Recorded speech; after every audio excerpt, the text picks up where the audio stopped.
Assalamualaikum warahmatullahi wabarakatuh.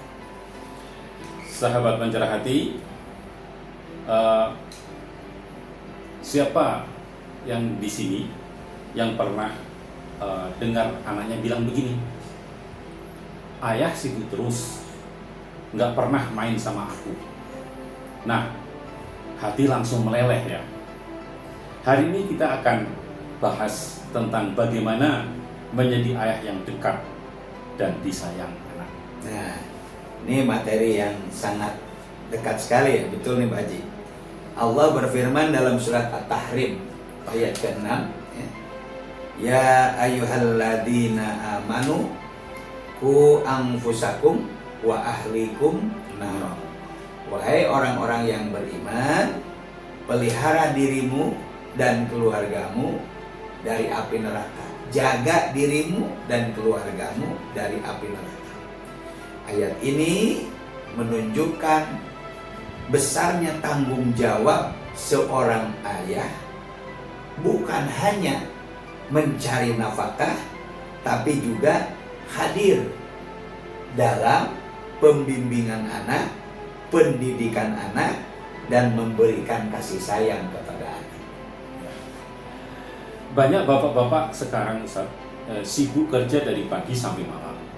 Kadang merasa saya kan sudah kasih uang, itu tanda sayang. Ya. Tapi ternyata anak-anak butuh lebih dari itu. Ya, betul Mas Haji, betul. Rasulullah Shallallahu Alaihi Wasallam adalah teladan, uswatun hasanah. Beliau bukan hanya pemimpin umat, tapi juga ayah yang penuh dengan kasih dan sayang. Ada hadis yang diriwayatkan oleh Imam Bukhari bahwa Rasulullah Shallallahu Alaihi Wasallam sering mencium kening cucunya Hasan dan Husain. Keningnya dicium, kedengeran.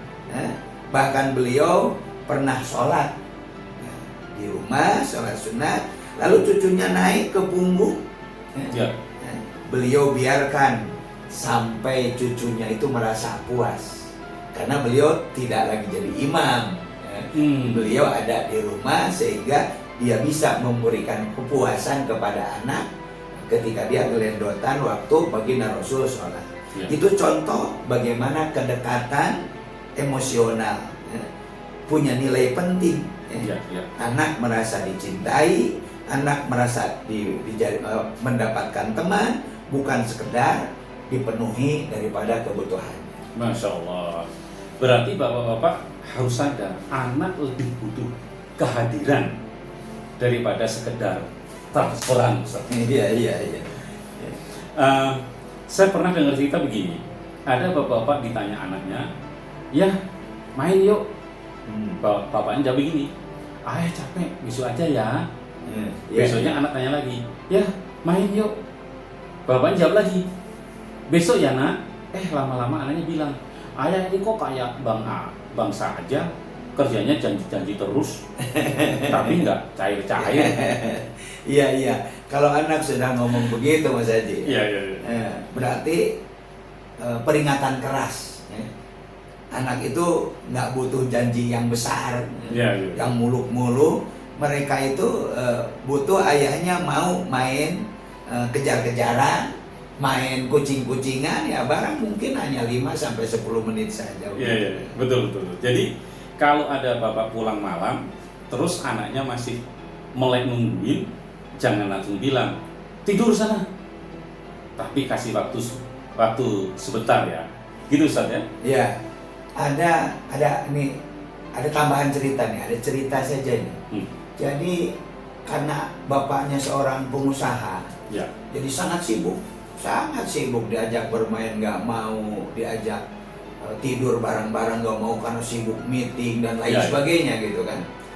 Akhirnya satu ketika terlontar dari ucapan ayahnya itu, kalau saya tidak lakukan meeting ini, saya bisa rugi sekian puluh juta. Ini meeting butuh waktu 3 jam. Ini sekitar 10-20 juta ini. Akhirnya anaknya menabung. sampai terkumpullah uang yang diucapkan oleh bapaknya tadi. Satu ketika tatkala bapaknya minta izin, saya mau meeting, tidak bisa menemani kamu. Bukankah meeting bapak itu bernilai 10 juta sampai 15 juta? Ini saya bertahun-tahun sudah kumpulkan uang agar bapak bisa menemani saya bermain. Jadi dia kumpulkan seperti itu. Tapi ternyata karena mungkin terbiasa dengan target, maka akhirnya anaknya ditinggalkan.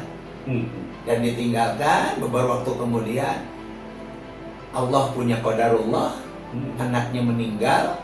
Baru dia pulang dari meeting, hanya bisa bengong ngelihat mayat anaknya. Anaknya sudah mempersiapkan uang agar bisa ditemani, agar bisa bermain.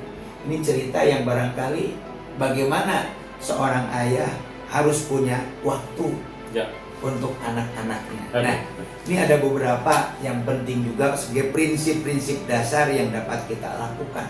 Ya. Karena apa? Kalau kita tidak saling mengingatkan, ya salah kita. Karena tugas kita adalah watawasau bil haqqi watawasau bis sabr. Yang pertama, luangkan waktu yang berkualitas, yang sekiranya ini akan memberikan ketenangan dan kenyamanan kepada anak-anak kita. Walau sibuk, minimal ada waktu khusus untuk anak kita setiap harinya. Paling tidak ya by phone gitu ya. Yang kedua, ada komunikasi yang hangat. Bangun komunikasi yang menyegarkan. Dengarkan cerita mereka atau pancing, ayo silakan bercerita gitu. Walau sederhana, Rasulullah pun mendengar sahabat-sahabatnya dan keluarganya. Jadi apapun dia bercerita. Bahkan keluhan-keluhan itu para sahabat mengeluh kepada Rasulullah SAW. Yang ketiga, berikan teladan yang kelihatan, teladan yang nyata, teladan yang real, sehingga anak lebih meniru sikap ayahnya daripada ucapannya. Bagaimana perilakunya, bukan bagaimana ucapannya. Kalau ayah rajin sholat, maka insya Allah anak akan ikut sholat. Betul. Yang keempat, ada sentuhan kasih sayang. Agak sentuhan kasih sayang. Dan yang namanya sentuhan kulit itu coba diingat. Sentuhan kulit itu ada ibu yang melahirkan anak, lalu kemudian anaknya nangis, meronta-ronta. Tatkala anaknya digendong, kulit anak bersentuhan dengan kulit ibunya, ternyata nangisnya berhenti. Nah, sentuhan kulit atau sentuhan kasih sayang ini menjadi bagian daripada keharmonisan keluarga. Jangan pelit untuk memeluk, jangan pelit untuk mencium, atau juga jangan pelit untuk mengusap kepala anak, karena itu bagian daripada sunnah Rasulullah Sallallahu Alaihi Wasallam. Dan yang terakhir, doakan anak kita, karena dalam Al-Quran doa Nabi Ibrahim sangat indah. Ya Allah, jadikanlah aku dan cucuku orang-orang yang tetap mendirikan ibadah sholat. Berarti jadi ayah itu bukan sekedar kepala rumah tangga, tapi betul. juga sahabat pertama bagi anak-anak gitu, Ustaz. Ya, betul. Jadi harus kita pahami bahwa anak itu mungkin separuh kehidupannya bergantung kepada kita. Ya. Bahkan ada satu keterangan dari sahabat Rasulullah SAW, penuhi apa yang anak balita minta. Penuhi apa yang anak balita minta, karena yang dia tahu orang tua itu Tuhannya.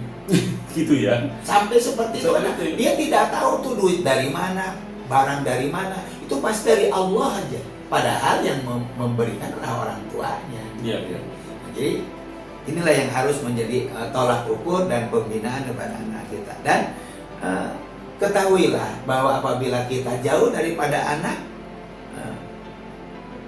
ini akan berdampak yang sangat besar. Padahal anak itu kan diharapkan untuk kita mendoakan kita waktu kita mau meninggal. Anak itu adalah investasi kita di dalam beramal. Karena amal soleh yang dilakukan oleh anak pahalanya ngalir kan kepada kedua orang tua kita. Betul, betul. Makanya perhatikan baik-baik, ada dampak yang negatif yang barangkali ini harus jangan sampai terjadi. Yang pertama, anak lebih dekat kepada HP atau teman di luar gara-gara tidak dekat dengan ayahnya. Ya. Yang kedua, anak merasa kurang kasih sayang. Dia bisa cari perhatian di tempat yang salah. Bahkan wanti-wanti banget kepada anak perempuan. Anak perempuan itu sangat mengidolakan figur ayahnya. Kalau dari ayahnya tidak dapat, maka dia akan mencari figur laki-laki di luar rumah. Ya, ya, ya. Dan inilah yang menyebabkan banyak anak perempuan yang hamil di luar nikah. Sebenarnya dia tidak mau berhubungan seksual, cuman dia karena mengharapkan figur dari ayah di rumah tidak dapat, dia mencari di luar rumah. Dan yang ketiga, anak jangan sampai kehilangan figur yang utama dari ayahnya itu sehingga mudah dipengaruhi oleh lingkungan yang buruk. Rasulullah SAW bersabda, setiap kalian adalah pemimpin, kullukum ra'in, dan setiap kalian akan diminta tanggung jawabnya, akan dibalas perilakunya dari atas apa yang dipimpinnya. Ayah adalah pemimpin keluarga, maka harus siap hadir, siap membimbing, siap mengayomi, dan siap melindungi. Masya Allah. Sahabat pencerah hati, mari kita renungkan, sebesar apapun kesibukan kita, jangan sampai anak-anak tumbuh tanpa kedekatan dengan ayah. Ya, benar Mas Haji. Jadilah ayah yang dicintai anak. Kasih sayang, kita akan lebih menjadi warisan berharga yang tidak bisa tergantikan. Ya. Demikian sahabat terhati, terima kasih Ustaz Didin atas pencerahan pada hari ini. Dan jangan lupa subscribe, komen, like, dan share terhadap program ini kepada kawan-kawan semuanya. Insya Allah bermanfaat buat kita semuanya. Terima kasih, sampai bertemu pada episode berikutnya. Assalamualaikum warahmatullahi wabarakatuh.